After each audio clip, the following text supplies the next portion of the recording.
E agora nós vamos gravar aqui no Centro de Herança do Norte, Príncipe de Gales. E museu esse que vai nos revelar um pouco da paisagem, um pouco das tradições dos povos originários e de como este território no século XIX passou então por um processo de transformação e a cidade de Yellowknife surgiu, nasceu.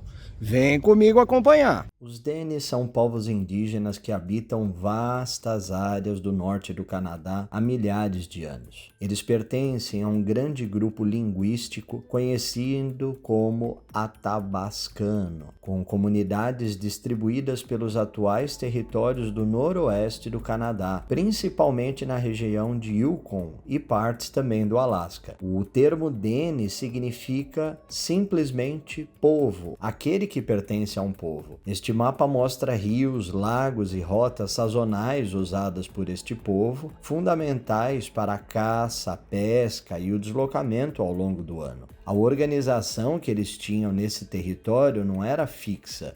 Eles iam seguindo os ciclos da natureza, respeitando o equilíbrio dos recursos que estavam disponíveis e também da preservação do meio ambiente. Esta maquete mostra diferentes formas de habitações e o deslocamento dos povos. As casas eram semi-permanentes e usadas por grandes períodos de permanência. Os tipis mais leves facilitavam a mobilidade durante as caças. Já as canoas eram essenciais para a navegação dos rios a lagos e vice-versa, funcionando como estradas naturais. Os objetos expostos aqui trazem a relação direta dos povos com o ambiente. Muitos desses utensílios eram produzidos a partir de ossos, madeira, couro e pedra, bastante, por assim dizer, antiga a fabricação. Alguns diriam primitiva. O gneiss, uma das rochas mais antigas da Terra, é abundante na região e serviu como base para ferramentas e estruturas. Os rios tiveram um papel central, porque eles forneciam alimento, permitiam deslocamento e conectavam um grupo ao outro. Mais do que recurso natural, pedra e água aqui era fundamental para a organização social e a sobrevivência. Cada objeto aqui que a gente pode ver reflete um conhecimento que foi acumulado ao longo de gerações. Nada aqui foi produzido sem função clara, específica. Cada forma, material e uso estava sempre ligado à eficiência, à durabilidade e ao respeito ao próprio ambiente. A mineração transformou profundamente a região e esse território na virada do século XIX para o início do século XX. Foram descobertas na região grandes jazidas de ouro, além de outros minerais como diamantes, cobre, zinco. E aí essas descobertas acabaram impulsionando um crescimento de assentamentos permanentes com as chegadas de povos não indígenas. Ao mesmo tempo que a mineração trouxe um impacto ambiental, também trouxe impactos sociais que ainda hoje fazem parte do debate da história local.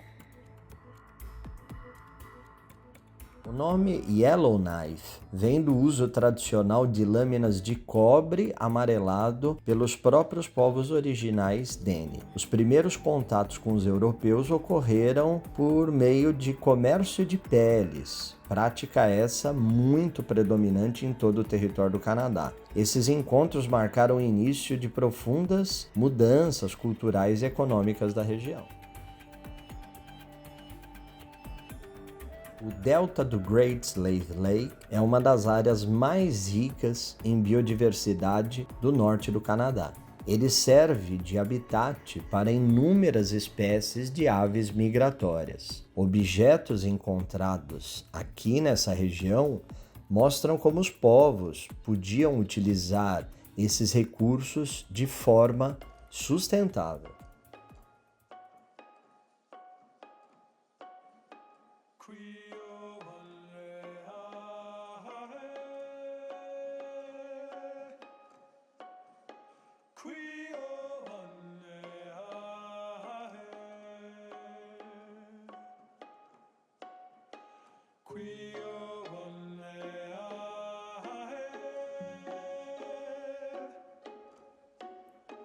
As estromatólitas são estruturas formadas por micro-organismos há bilhões de anos.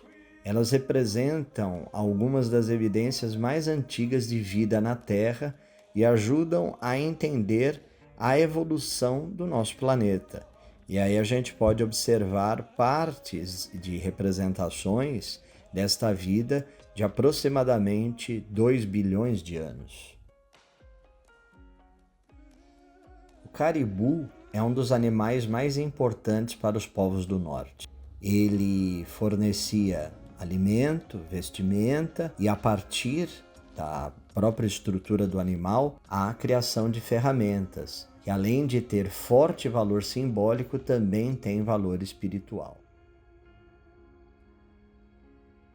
O Bear Lake integra um dos sistemas de água doce mais preservados do norte do Canadá. As águas são frias e profundas, criando ali uma condição ideal para que as espécies pudessem se adaptar a temperaturas bastante extremas. E aí a gente pode observar trutas e peixes de crescimento lento. Aí, para os povos originários, a gente sabe que a pesca sempre foi uma atividade essencial, ligando então a ideia de subsistência e um planejamento que variava de acordo com o ano. O bioma que a gente vê, ele acaba combinando tundra, zonas úmidas, como uma área de transição da floresta boreal, formando um ecossistema bastante sensível, onde pequenas mudanças têm grande impacto.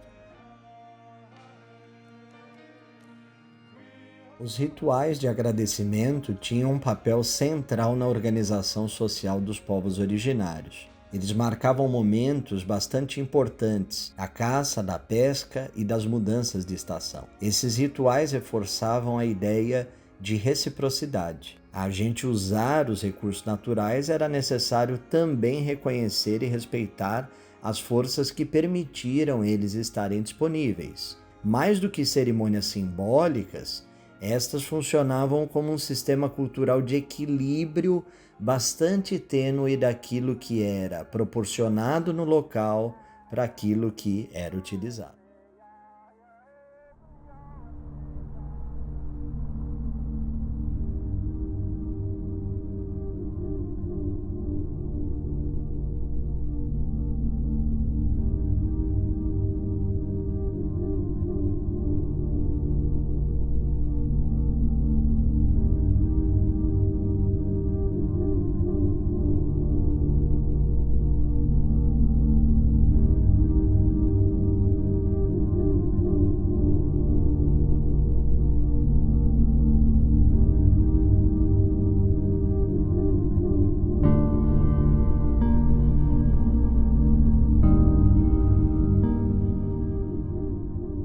Tundra do norte canadense tem um conjunto de animais muito adaptados num processo que durou milhões de anos. A sobrevivência às temperaturas extremas, longos períodos de escuridão e escassez de alimento criaram grupos muito específicos de animais. Espécies como o bisão têm um papel fundamental tanto para a cultura local quanto para a paisagem. Mamutes, que hoje já estão extintos, fizeram parte desse grande ecossistema e têm os seus registros permanentes e identificados na região. Raposas árticas apresentam adaptações como pelagem densa e mudança de cor sazonal. Nos ambientes costeiros e aquáticos, a gente tem animais marinhos criando ali uma ideia de complementação a uma cadeia alimentar. Já o urso polar ocupa o topo desse sistema. E aí a gente tem de pensar que cada espécie aqui está conectada a um bioma, que a gente já disse, bastante sensível, onde qualquer alteração afeta o todo.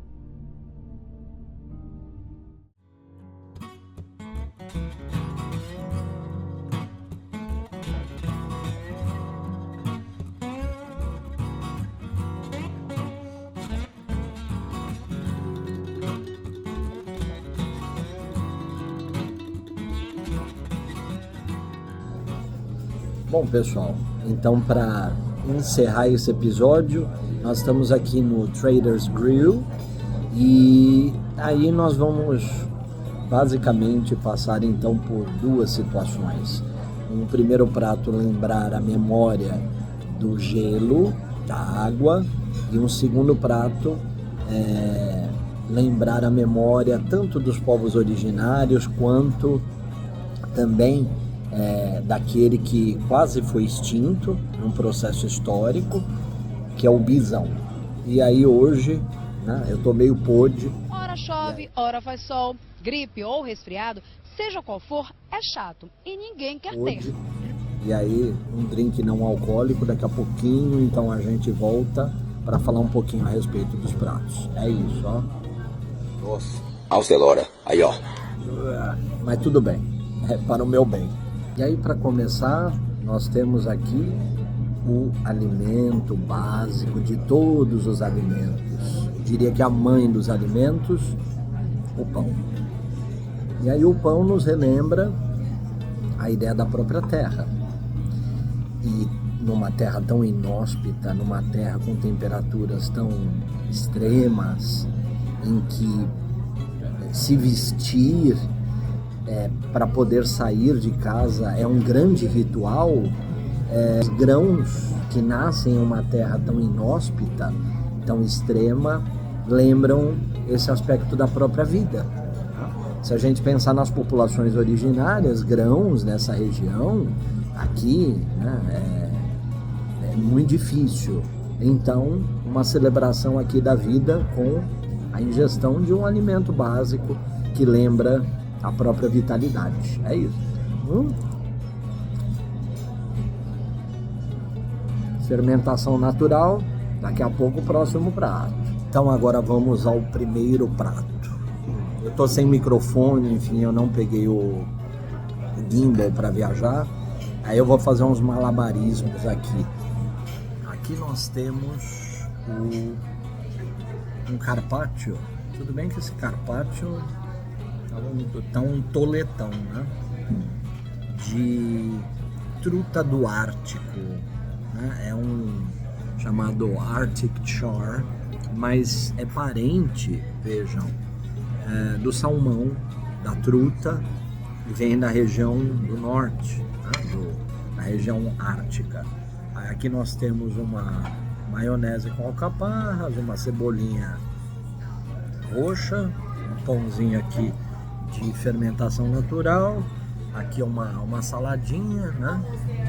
Um crispy aqui, e aí isso me faz lembrar, vou deixar aqui descansar, a questão da comida que relembra o frio, e o frio, a sobrevivência, esperar, sabe?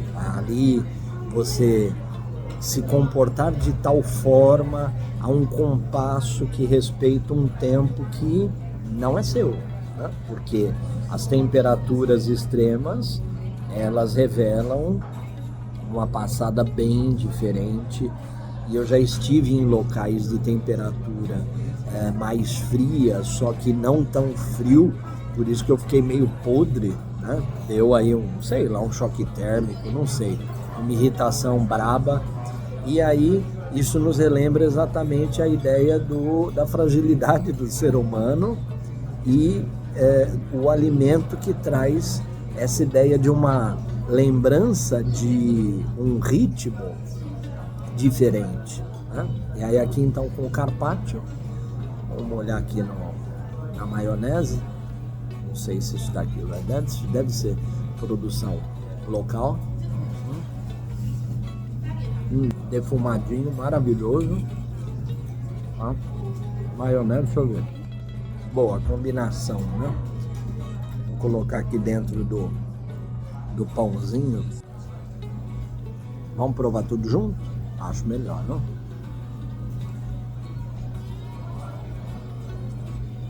O pão, o tempo, o frio, a própria salada, o frescor, a maionese, a alcaparra ali, o sabor punch do negócio, né? Porque traz ali o salgado também. poderia lembrar um pouco da água salgada do mar, enfim. E aí eu acho que a combinação junta traz essa ideia um pouco terra-mar, mais vida principalmente, né? Essa ideia do compasso diferente que o frio nos traz. Daqui a pouquinho o prato principal e aí a gente já se vê, tá bom? Ó, um lanchinho pra nós. Fui! E agora, vamos dizer, o rei da noite, é um animal bastante imponente.